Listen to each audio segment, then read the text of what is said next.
Maktab davrida pul topadigan o'quvchilarni maktabi, kiber xavfsizlikka ixtisoslashgan IT maktabga kelgan, maktab davrida farzandingiz pul topadi deb reklama qildik. Mana o'sha maktabga O'rta Osiyo bo'ylab odamlar farzandlarini olib kelishdi. Hozir imtihon bo'lyaptimi Sirojiddin domla? Assalomu alaykum. Avvalambor imtihon bo'lyapti. O'sha aytilgandek har imtihonimizga erishgandik. Mana o'sha iyun oyida kelgan o'quvchilarimizdan imtihon olyapmiz. Imtihon natijalariga ko'ra o'sha imtihonlar saralash imtihonlari bo'lyapti.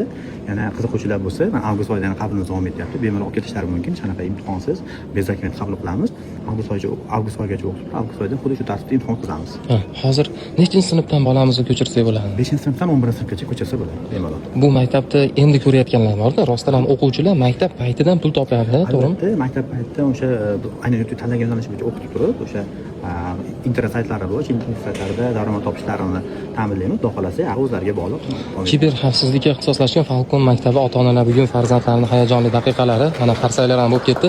Farzandinglarni kelajak maktabiga beringlar, sababi ertaga bolalar bu yo'nalishdan yaxshigina daromad topishlari mumkin.